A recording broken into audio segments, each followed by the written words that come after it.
Hey y'all, my name is Brandon Marks. I use he, him pronouns, the regional coordinator at the Texas Campaign for the Environment. I'm, right here living in Corpus Christi, Texas. And we have been fighting for our union for about 6 months now. Hi everyone, my name is Chloe Torres. I use they, she pronouns, and I am the fossil fuel exports organizer for the Coastal Bend region. Same as Brandon. Our union started in a living room conversation, kind of as a joke, but not really. Here we are now, fighting to be recognized. All right. Well, Brandon and Chloe, thank you so much for sitting down talk to me today. And welcome, Working People listeners, to another episode of the podcast Working People, a podcast about the lives, jobs, dreams, and struggles of the working class today, brought to you in partnership with In These Times magazine and the Real News Network, produced by Jules Taylor and hosted by the one and only Maximilian Alvarez. And as you can see or hear, Max is not with us today. It is your intrepid producer coming to you from Corpus Christi. And, long story short, I moved to Texas. As some of y'all may know, I moved to Texas from New York back in May. And I've been getting around to some of the different clubs and music venues in the area. And I've taken up some photography in the last few months and really enjoying that. But I went to take photos of a band called Updog, which, by the way, for listeners, I'm about to open my Pearl Snap shirt and show my Updog t-shirt. Hey, right? Wearing the t-shirt, man.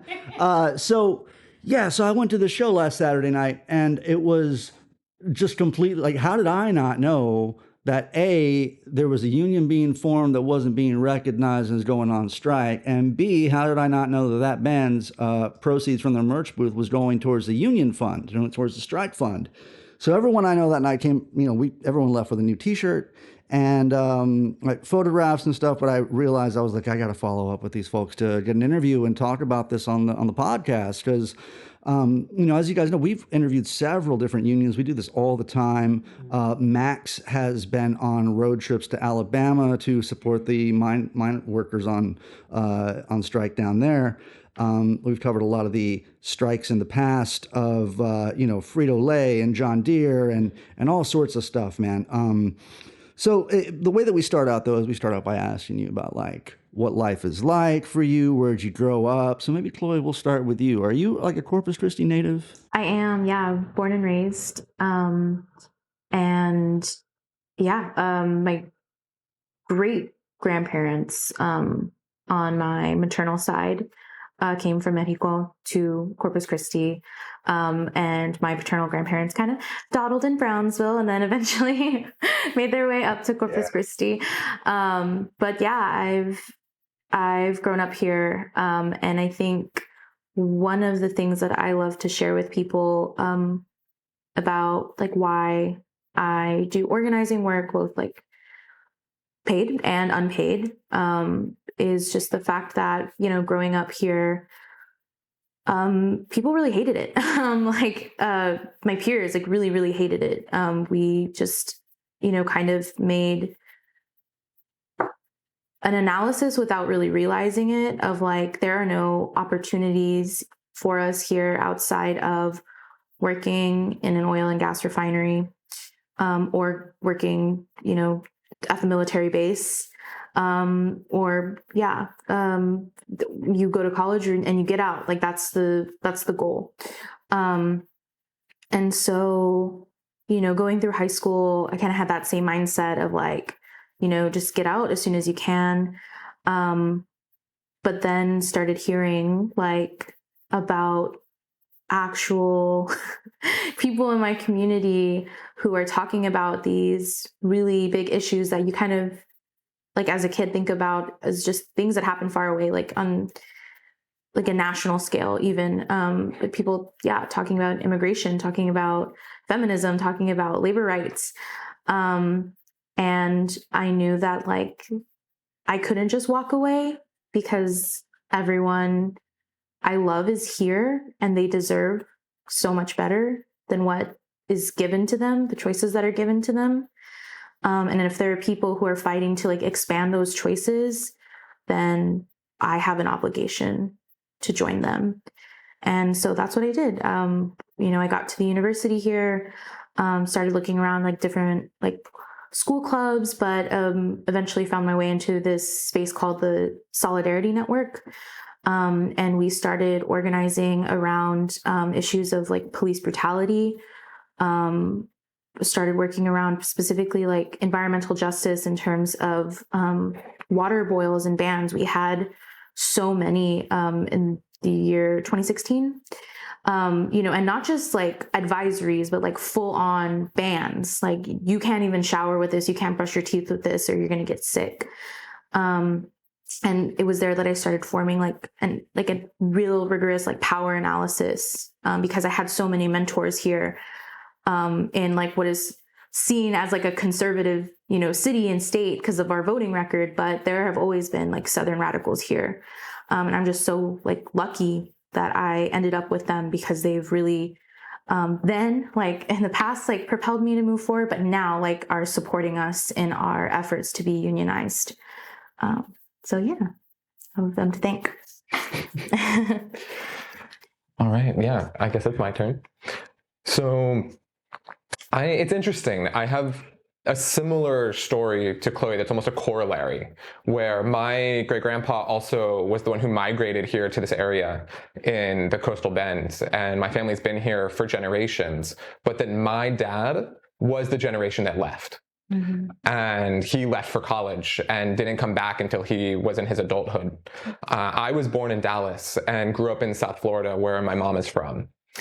And yeah, I am just so grateful I moved here about 2 years ago to join the organization I work for now, the Texas Campaign for the Environment. It was an incredible opportunity to do this important environmental justice organizing work in the middle of oil and gas country. And it also happened to be where my dad, my grandma, and all of the rest of my family lived. And it's just been so grateful to be welcomed into the community here, to be able to spend time with my family. It's the first time that as an adult I'm actually living near family. And yeah, being able to be with Chloe and others who've been doing this fight for a lot longer than I have, for fighting for justice here in Corpus Christi and South Texas more broadly. I'm just, so happy to be a part. Did y'all meet in the Solidarity Network? We actually met at a Corpus Christi DSA event. Oh, wow. Yeah. Wow, right on. Cool.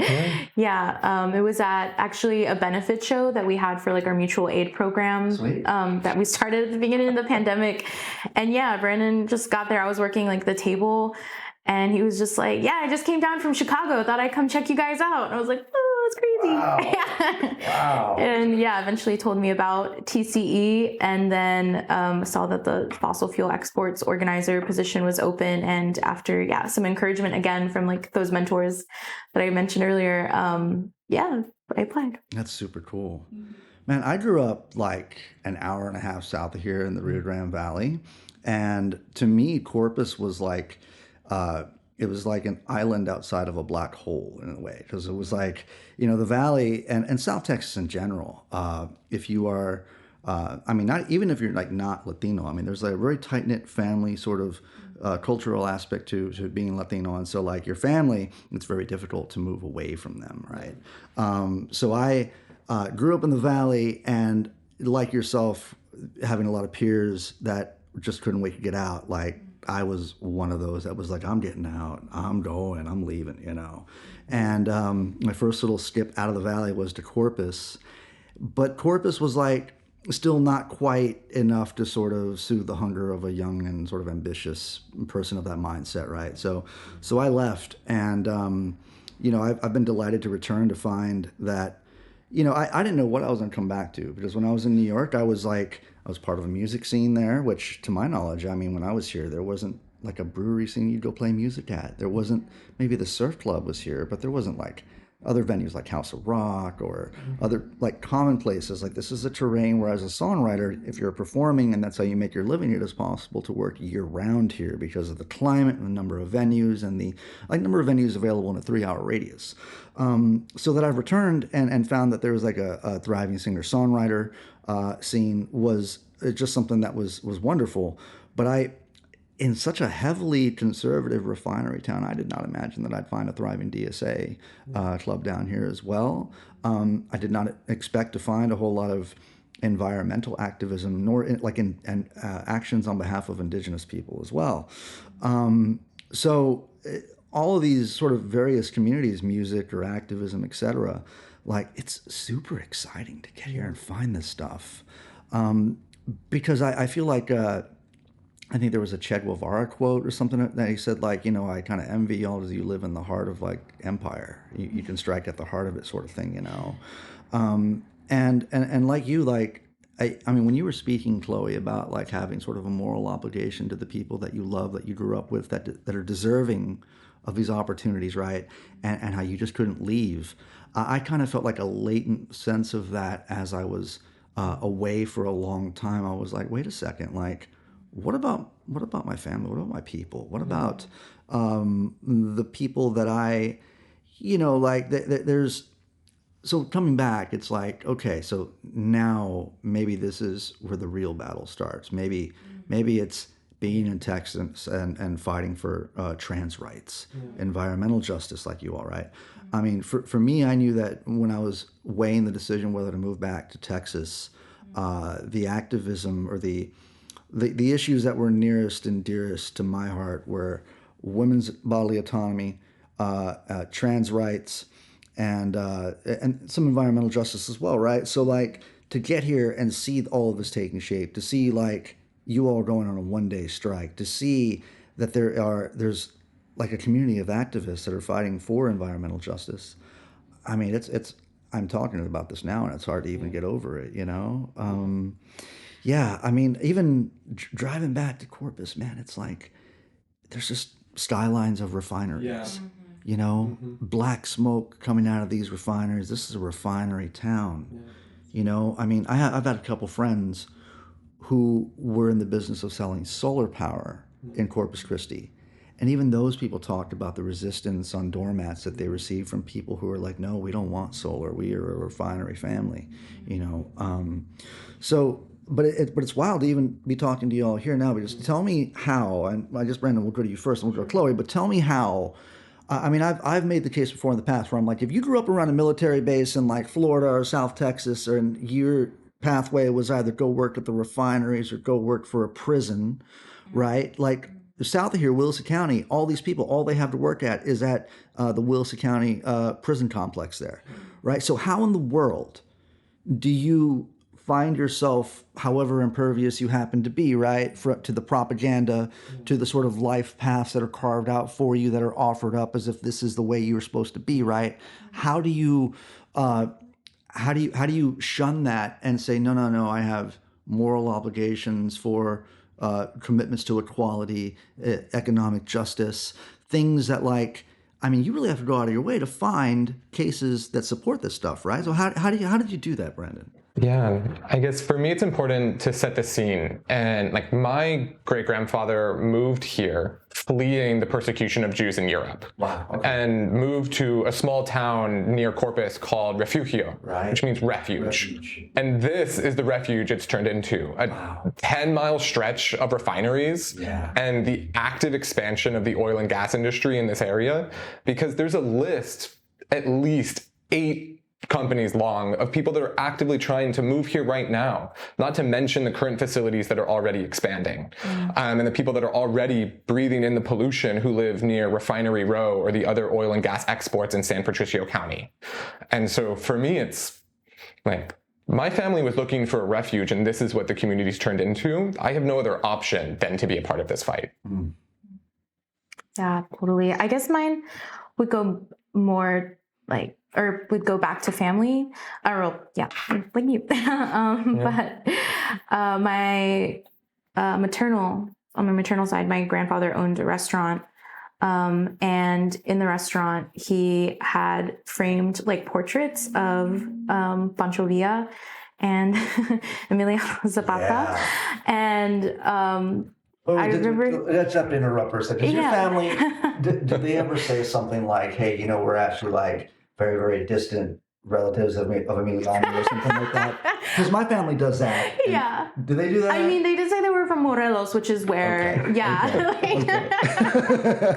never said they were directly related. I guess they didn't want to. They were like, oh, she likes history. She's going to research it. But I just remember him telling me like stories of like why so many people, fled during the Mexican Revolution.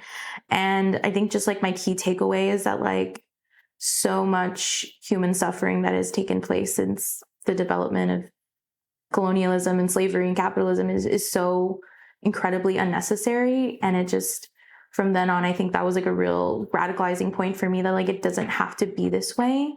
And it takes like people coming together to like resist that notion, like, and to like demand that they be treated with dignity. And so like I feel like, again, like, yeah, like my family really prepared me to have like this automatic like questioning of like, if things are unfair, like who is making them that way, and what do we have to do to make it just, Yeah. And so, yeah, I think, again, just having people around me who were like pushing me to have like this wider political imagination was absolutely instrumental. Because, I was like a typical liberal in high school. I was like, yeah, go Hillary or whatever, first woman president. And they were like, well, have you read about this? Yeah. And yeah, I think people just constantly, just pushing me to demand exactly what I want and make people in power explain why they won't give it to me, and then make it impossible for them to like not give into that demand or take power yourself, and so just like mentorship. I could not have developed this by myself. This like political trajectory of my life. Like, it was definitely a collective effort. Yeah. So I just want to touch on something that you said about escaping persecution in Europe. Like my family history is that we were Sephardic Jews who fled the Inquisition, ended up in Mexico, and became Catholic anyway. So that's really interesting you say that, because immigration rights is really important to me, because when my great-grandpa arrived in the U.S., he was deported in the middle of the Holocaust, was deported. Wow. And he ended up living in Mexico City for a decade before coming back and getting legal citizenship in Texas. Wow. Yeah. Wow. And I want to go back to, Chloe, to what you said about how, I think it kind of, listeners should understand that I think that there is, when you mention about like growing up and every one of your peers just like wanting to leave, like this is like the epitome of like a town where you grow up and you want to leave. This entire area, is like that. And one thing, when you're growing up that way and you're like, when those questions of like, I need to leave, turn to like, well, why are my parents even here, dude? And you start to wonder about that, right? And my so the story is that my grandfather also like fled the revolution. And this is a story that will be funny to some, but like apparently he had a pet chicken, and they came over in a covered wagon. And as they were eating dinner like that night, he goes to look for his chicken, and they're like, your chicken was dinner, bro. Like, So that's a story that was told to me about my great grandfather, whose last name was Zapata, which is why the whole Zapata thing happens, But my thoughts when I was a kid was like, we're living in the Rio Grande Valley. We're like not too far from the border, right? I was like, so would y'all like come over in the covered wagon and just stop, bro? You just like cross the river, and that was like, that's where you just decide to just set up camp for generations or something, But yeah, man, I mean, family is super important, and coming back here to fight and discover that all this is going on. Part of me feels like there's a little bit of time to make up. Part of me feels like this battle's being fought, and I want to know like how I can contribute. It's important to show solidarity, and part of the reason why we are here right now is because y'all formed a union. You're going on strike. So I'm chills just even talking about it, man. I think it's super fucking cool. So tell me about where you work And we'll start with you now, Chloe. I guess tell me about where you work, what it started out like, how long you've been there, what it was like when you started, if things deteriorated to the point they are now, or if things have always just been that way, or so what's the whole story there? Yeah, that's a great question. Yeah, like I said, I'm the fossil fuel exports organizer for Texas Campaign for the Environment. And yeah, I started, I think it's like coming up on 2 years now. I started when I was still, like, was in my senior semester of college. And so that was late 2021. And yeah, when I started, I was just like, well, I'm doing this work already, unpaid, and now I get to do it with like resources. And, there are so many like people that I already know, again, who are doing this work, and I can like be a resource to them. And so I was really excited to start, and I still love what I do. I will say, it feels really important, feels very purposeful. And that's exactly why we're fighting to make it better, because this community deserves better. But yeah, when I started, it did feel chaotic. Like I was like, I know I have a job description, and I know, I'm doing my onboarding, so it might take a bit to like, feel like I have my feet on stable ground. But then, 6 months passed, and I was just kind of like, wow, I just feel like I'm not settling in. Maybe I'm doing something wrong. But my leadership isn't telling me that I'm doing like a bad job per se, but I just feel like I'm just scrambling, like I have no direction. And that worries me because I know how precious time is as a resource, especially when you're doing environmental justice work. I mean, every single day, that we don't win, or that a facility gets closer and closer to being permitted here, like that is another day that children, everyone in this community is getting sicker.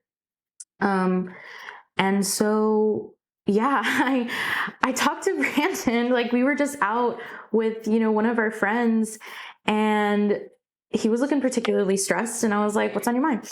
And we started like talking about like our working conditions, and Brandon, like, and this is what clicked, and this is why I gave all that context of like, when people tell you that something isn't right, like investigate, like, why isn't it right? So when he told me like, this is not how an organization should be run, like, this is not normal, like the way you're feeling is a result of,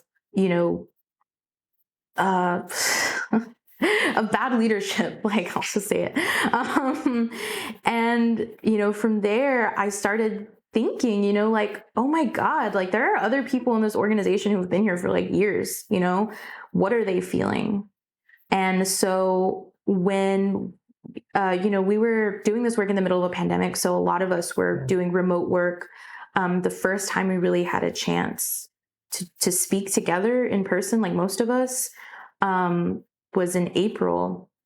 And yeah, it was eye-opening, to say the least. How similar we all felt, of just like we were running around directionless, and like it not only like personally on an individual level felt bad, but we knew that our mission was to like help people escape this fossil fuel apparatus, like, and we can't do that with the way this organization is structured now. It's untenable. Every single day, we are fighting toxic pollution that makes people sick and that causes climate change. There's no reason that we should also be having to fight a toxic work environment. And I'm honestly, props to Chloe for when we were all together and hanging out one night in my living room with some coworkers who were in town, because we have offices around the state, looked around and was like, so when are we starting a union? And that was it. So listeners, you too can start a union from the comfort of your living room. Just bring your coworkers over. And that was really what started it all. You know, that's what I think, Christian Smalls, man, I think that's kind of his method was he just kind of threw a couple barbecues, gave some people some literature, talked to him for a while, and eventually got enough people on his side that were willing to sign off on stuff, So, I mean, and that process is, it's different and unique for every workplace, I would imagine, in terms of length, duration, degree of intensity, all that other stuff, right? But for y'all, I mean, when you say it started in your front room, was it like, did y'all dispense to your various places around the state to recruit enough people in their workplaces, or is that how it went down? Or yeah. So, I'm sure it sounds probably like a normal union drive in a sense of, okay, we had our core group that had all signed on, right, and we needed to take a look at everyone else in the organization and intentionally have conversations with everyone, organizing conversations to see where people were at, had they ever thought or had feelings about unions, and what their feelings were about work and what issues they were experiencing, and let them know that we were already starting to form a union and asked if they wanted to sign on and get involved. And let me tell you, our issues were so deeply and widely felt that we had 100% sign on. Whoa. Wait a second. Like, you're talking about like literally 100% of your people? 100%. And how many people total is that? So right now, 12. In total, probably 18, because we have such a high turnover rate that we started with 12 and are now at a new set of 12. Oh, wow. And so we had people that at the beginning of this had signed on and were excited and then left for a better job. And it kept happening. Time and again, people kept leaving. And the organization kept hiring on new people who immediately signed on to be a part of our union drive. So we remain at 100%. And we started there, and we're still there, no matter the high degree of turnover that's going on in this organization for people that are fleeing the working conditions and the poor pay. Max had said something on a recent Breaking Points Art of Class War segment that he did. And he said something about how most people in a job feel they have one of two options, which is stay and put up with it or leave and find something else. But there's like a secret third thing, which is basically stay and fight. And more of us are discovering that option. And there are various, obviously, things that employers can do to subvert that, mainly turnover, right? I mean, that's part of the reason why grad school organizing is so difficult, is it kind of cycles out every few years, So you're with a whole new group of 12, which means that like during the time that you formed the union, that you had a dozen people. And out of those dozen people, I'm assuming y'all two are still members of that same original 12, right? So there's been at least 10 that have come and gone over what length of time? I would say, I don't know the exact number of what the turnover is. Probably somewhere between 6 to 8, and in 9 months. Yeah. So Chloe, what's your typical day at your job like? Well, before we opened our office, it was like going to Zoom meetings with all of these like statewide and national orgs. And again, like these are like very like well-funded orgs. Like it's a very professional space. And I think a lot of like, especially like environmentally oriented nonprofits are starting to get the hint that change doesn't start from funders and like nonprofit, like very professional people. That they need to be more integrated in the communities they're trying to organize with. But I will say like, yeah, those spaces just felt very like, we're just talking in circles. Like we all know what the problem is.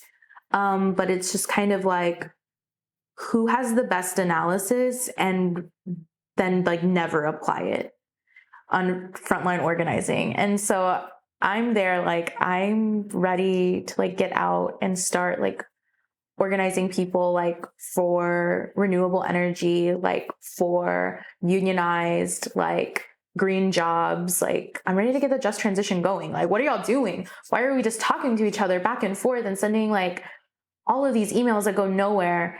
And I just feel like, yeah, like that remote work was really draining because, again, it felt very like directionless, like less purposeful. But thankfully, like once the office, opened up and we started to have like a larger team with our field organizers, it was like, okay, what kind of organizers do we want to be? Like, how can we best serve this community? Like, we were like sharing our like life stories or stories of self. And we were so excited because we had all of these ideas of like, let's start like doing like strategy charts around like how we're going to take down the port of Corpus Christi, and just like, yeah, just like, we're just like, sky's the limit, like we need radical intervention. Like that is the only thing that is going to get us out of like facing, the worst of the worst of climate crises. And we are a coastal community, so we are already experiencing those effects. And then you have to constantly be reminded, like I'm having these conversations with my supervisor and he's like, yeah, that all sounds like amazing and great. And I'm really proud of you guys. But also remember that we have a board and an executive director that can veto your plans at any time. So again, like you feel like you have your footing but you just know it's a sand trap. Like it can be taken away from you at any time. And so I think already dealing with like the precarity of like, again, living in a coastal community of like, this could be the winter that we see hundreds of people die because it's like this freeze that our state is not prepared for or refuses to prepare for because they don't give a shit whether or not poor people die. I mean, and then to be trying to work against that, save people that you care about, and be told that like, you don't know actually what you're talking about. You don't know the best thing for you and your loved ones. We, the board, who most of them haven't stepped foot in Corpus Christi, know better than you.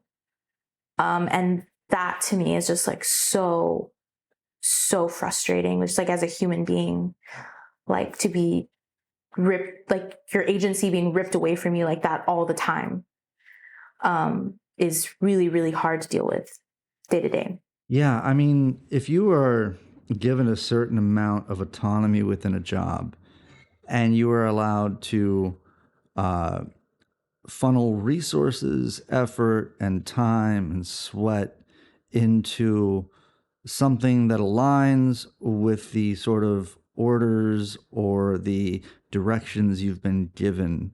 And if you develop that project to a point of, to be kneecapped at the apotheosis of that project over and over again, that is sure to bring up some feelings of resentment towards one's employer, for goddamn sure. I can speak to that too in a couple jobs that I've had, which is anyway. But yeah, I mean, and what you're describing sounds like a graduate philosophy course where like they talk about radical intervention and talk about I don't know, like these sort of discursive parameters that ultimately are for discursive purposes only, that it's like a bunch of theory that never gets turned into praxis.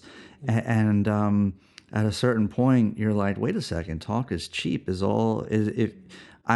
feel like theory without practice is like just like a bit of advanced liberal performatism or something, like it's all discursive stuff that you guys discuss, and if it never goes into work, then it reminds me of that, like there's a tweet recently that says something like the people that encourage you to go through the proper channels because they're in charge of those channels and they guarantee your shit's not going to work, Yeah. So I totally get where you're coming from with that. Brandon, what's a typical day in your job and your role like?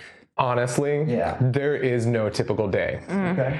And let's get into some of our issues as workers. So I would say the first one is just working conditions. There is substandard pay. There is pitiful benefits with only 10 PTO days, very high deductible health insurance plan, and expectations of overworking. The lack of prioritization of the organization's leadership means that staff are constantly given new priorities. And so I could show up any day and have a new thing that I'm working on. And I just have to drop the thing that I used to be working on. And so, we're talking about low pay, bad benefits, precarity for the first rung of jobs in the organization.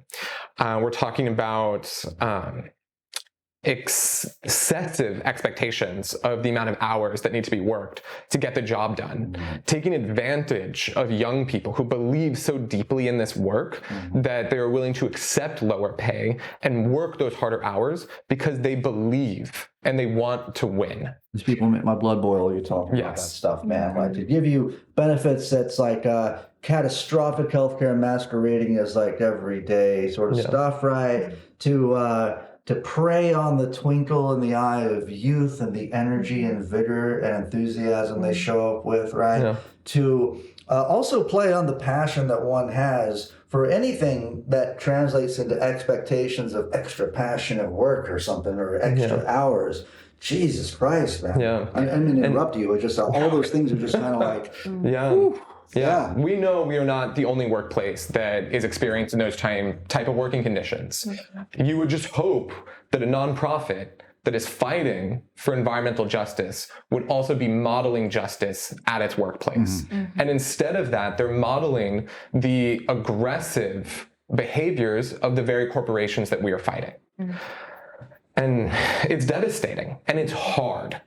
No one told me when I took this job that the person before me quit in absolute anger after being worked to the bone. Working what I've been told is over 12-hour days and with a child at home. Wow. And no one in the organization intervening, offering words of support, but no actual intervention. Because the campaign came first, but the organization wasn't providing the resources to match the priorities that they were setting. And so it was on that individual staff member to fill in the gap. And no one told me this. And lo and behold, a year and a half later, I was in the very same situation. We got involved in the local city council elections this past election cycle. And when we were starting off, I was asking again and again for the resources that I needed for us to be successful. And they weren't provided. So for 3 to 4 months, I personally was working 12-hour days, almost 6 days a week. I burnt myself out and ran myself into the ground. And we won. We won 2 seats on the Corpus Christi City Council for progressive environmentalists, which is incredible in the heart of oil and gas country. But it should not have to come at the expense of my mental and physical health or that of the rest of the team that we had. Yeah. You want to jump in there? Yeah, I mean, I guess I'll also just mention the canvassing that goes on in Austin. Make sure, like that is represented, because I never knew, again, like coming in, I'm a grant funded position. So that's its own sort of case of anxiety. Exactly. I keep getting told, climate change won't always be a sexy topic for donors. So, Yeah. Wow. do what you can when you can. But in our organization has typically been funded through canvassing door to door and asking for donations. What I didn't know was how, I'll be honest with you, I'm not cut out for that type of work. I'll cry on people's doorsteps. I just can't. But so that work is hard enough as it is already, but like the model, the structure of that canvas is so unbelievable. Again, you're taking in like college kids who see, oh my God, $15 an hour in Texas. Like that's great. In Austin, now it's not even the living wage in Austin. And you get them in the door, you're telling them, you're going to fight against electronic waste, or you're going to fight against pollution. And you get them out there and you tell them, okay, like it's your day one.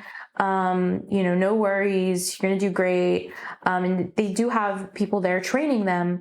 But what they don't tell them is if you don't hit your fundraising goal within 7 days, if you don't get a donation on day one, you're fired. You don't get a donation on day one, you're fired. Wow. Yes. It is. And then there are more standards to meet. Yes. And you have to constantly meet standard because you are fundraising for your job. And in peak, like you were talking about, peak liberal performative nature, we had, for the first time in our organization's 30 years, an anti-racism workshop. And we brought up the fact that like the canvassing model, the way it is structured, is set up so that white, cis, able-bodied people are the ones who are going to succeed the most. And because TCE has a priority of like promoting from within, which is not, again, like inherently a bad thing, but when only white men, typically white cis men, are the ones who can survive and keep meeting the canvassing standard, they're the ones who get promoted. And it has led to an entirely white, male-dominated leadership team. And honestly, it shows. I mean, you're gonna go out of your way to find an all-white cis male like work team in Texas. In Texas, especially in Corpus Christi. I'm teaching at a local college, and I have two different students that have the same like Hispanic first and last name. I don't want to say their name here, but like it's just funny. It's like so Corpus Christi to have like two Hugo Hernandezes in your class or something. Right. So yeah, that's terrible to hear that, though. I mean, so I just want to touch on you're fundraising for your own job. So it's that kind of seems a little weird to me that you would send the person who you give the job out to fundraise for that job, but doesn't that make their job into fundraising at that point? That's kind of was there an alternative description other than this person's job is to go out to the streets and fundraise? So the job is listed as a field organizer, and people go in wanting to organize, and we've been told that it is a bait and switch. Wow. And not only is it a bait and switch, but it is a churn and burn model. Yeah. It's get as many people in the door as possible. We'll see who makes it. Well, it's Corpus Christi, so this is like a really sunny place for shady people, right? So this is you go out and it's 90 degrees, 100 degrees, the sun down here is no joke. When I lived in New York, it would be 85 and people would be sweating, talking about the heat they can't stand. And I'm like, bro, I live in Arizona, I live in Texas. I am not complaining about the heat. But down here, it's if you have a person that's a door-to-door salesman, you're do you need, electrolyte powder in your stuff? Because it's brutal. Yeah. So, and we had offices we currently have an office in Austin, and we also used to have canvassing offices in Dallas and Houston. Right. And so this was going on all over the state. And what's important to note is that everyone in what's important to note is that everyone in Dallas has left. We don't have a Dallas office anymore. We nearly closed the Houston office because almost everyone in Houston left. That seems more that's not environmental activism, that's door-to-door fundraising for maybe campaigns that don't happen or campaigns that are axed or rugs that are pulled out from underneath you. Yeah. Yeah, I think that was one of the biggest complaints is that the executive leadership would consult with not even necessarily so much the field organizers, canvassers, but the canvas directors, and ask them for their input on campaign ideas, and they'd tweak it to where it'd still be maybe recognizable, but again, that precarity we're talking about, it's it could just be ripped away at any moment. Like, and it's just so, again, it goes back to like how frustrating it is to be working so hard. Yeah, like the canvas director said that they have never had a year where someone didn't like pass out from heat exhaustion. You know, you have people chasing you off your porch or off their porch with guns. You have, you know, racial slurs, gendered slurs tossed at you, like people sticking their dogs on you. Like they are like literally the lifeblood of the organization, and they are treated the worst. If I can, on top of that, you also have people that get bitten by dogs out in the fields and are pushed to quickly get back out, to not take too many days off. Mm-hmm. You have people that are pushed to work while they're sick, to not take days off. Mm-hmm.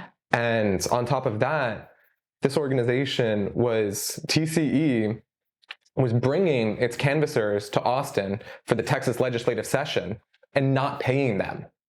Wow. Mm-hmm. And so unpaid labor, like I can't even believe that that's what this organization used to do. And they may not do it today, but it's the same people in charge. Mm-hmm. Right. Mm-hmm. So tell me about this strike.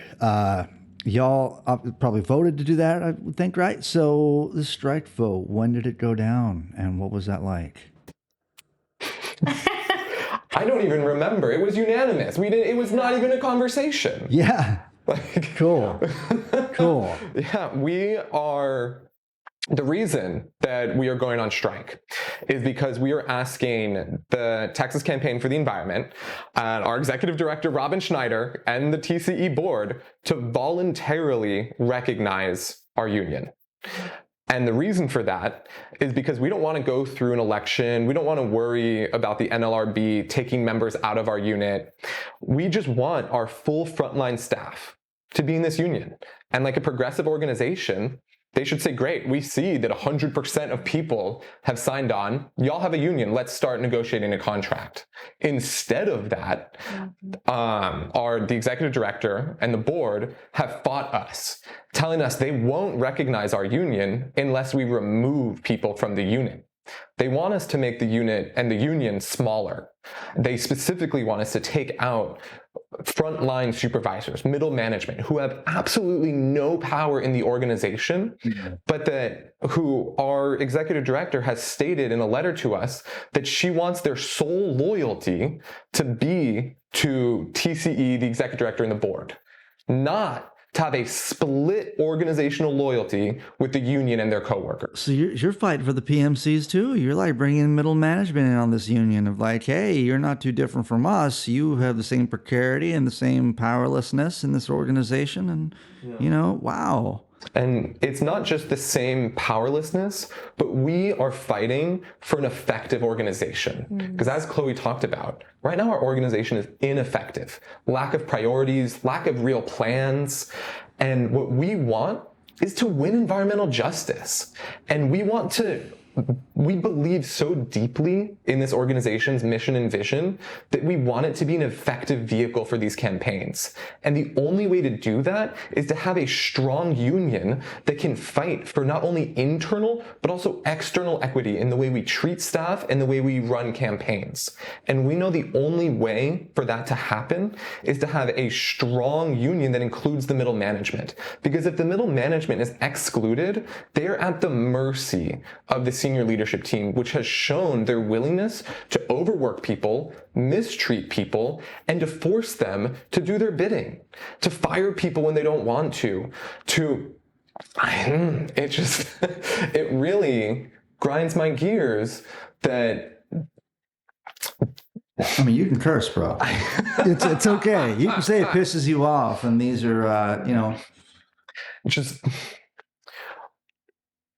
We know that what this is a fight over is really power. Mm-hmm. Yeah. That the executive director and the board know that if middle management continues to exist in precarity, they have more power in this organization than their workers, because they can direct the middle management to do whatever they want. They can continue to switch between campaigns willy-nilly, dropping ones that we'd worked so hard on, starting new ones without any clear plan to win. They can force the middle management to mistreat the staff that are on the front lines with them. And so that's what we're fighting for. We're fighting for an equitable workplace with a union that includes every single person that wants to be in it, every single person that is on the front lines, myself included. I'm in one of the 2 middle management titles that the executive director and board are fighting us to exclude. Mm-hmm. Well, I think as a key member of that union, they want to exclude you, right? So, yeah, wow. So it wasn't really a vote. It was just a conversation with that guy. Everybody, cool, we're going on 1-day strike, right? We tried to negotiate for 5 months. Yes. And we tried so hard to keep this. Well, it's hard to negotiate with somebody who won't even recognize you, though, right? I mean, kind of the first step towards negotiation is recognition. So, it's that they're like, no, this is our table. You can't have a seat at it. And we noticed the chair that you brought, and we want to disallow you from sitting down, kind of thing, So, all this is fucked up, man. I'm glad you guys are taking, action towards it. I'm glad y'all have organized and have, secured like an actual union that it's at this final step. And of course, they don't want to recognize that. But so this 1-day strike, when is it happening? It's happening Monday, February 6th. Is there an action going on with this? Are y'all picketing or anything like that? Or we kind of made a little joke at our union meeting this morning that we're not working for TCE that day, but we're working for our union that day. That's right. So we're taking a variety of actions, including we had over almost 600 people sign on a letter of support, telling Robin and the board to recognize our union as we have proposed it. How many people have you had sign that so far? I think it's like 596. It's like 596, huh? Working People listeners, we're going to leave a link in the show notes. We need everybody who hears this to go and sign off on that. I'm not sure when we're going to, I'm trying to have, obviously your thing is on Monday. We're recording this. It's Friday today, right? So I got this weekend to pull this off and get it published. But yeah, even if we publish this on Monday and your 1-day strike is going on, Working People listeners, please still go and sign off on that. It's a way that is free to show solidarity. And we'd really appreciate it if we get a few more hundred on there for you guys, put you over the top of 1,000 by the time you guys present that. Or do you present that on Monday? Is that when you do it? We presented it a week and a half ago. Okay. Yeah. Great. Okay. But we'll take sign on. Even if you listen to this on Tuesday, Wednesday, Thursday, you in the future, sign up on this thing, all right? And especially if you work in or know people in the broader environmental justice community, we need y'all's support. Yes. Because we are in this work with you, and we all need just workplaces so that we can run effective campaigns. So please support us, get your friends to support us, get your executive directors to support us, because this is a fight for all of us in the communities that we work in. I saw that there was a few $100s raised after Saturday's show with the merch booth, so I was very happy about that. We're also going to leave a link to the Strike Fund donation page in the show notes as well. This will be going out in the main feed as soon as I can get the stuff together to synchronize all these various microphones and shit we got around here, But it'll go on the main feed, and I guess by way of just kind of closing out, because I don't want to keep y'all forever. Chloe, do you have any closing remarks? And then Brandon, we'll go to you. Oh, wow. I just hope that everyone listening, I think we all know that the world doesn't have to be this way. And it can be really, really daunting because you're always asking yourself, who am I? That imposter syndrome really beats my ass a lot. Who am I to be a part of this historic work? But you have to remember who you came from and all of the examples throughout human history of it just takes a few of us getting together in a room, or doesn't even have to be a room. There's a June Jordan poem that is hey, all you people, we're meeting outside at this tree. It ain't even been planted yet. So plant your tree today, however you can. And yeah, we love you. We're in this with you. And thank you for your support. Yeah. Y'all, we're the Texas Environmental Workers Union. We're the staff union at the we're the staff union at the Texas Campaign for the Environment. We are proudly represented by the Communication Workers of America. And if you are a supporter, a member, a funder, if you've ever heard of the Texas Campaign for the Environment, we are going on strike on Monday, February 6th, and we need your support. Check us out. TWE. Nope. Let me try again. That's okay, yeah. Check us out at tewunion.org. Thank you.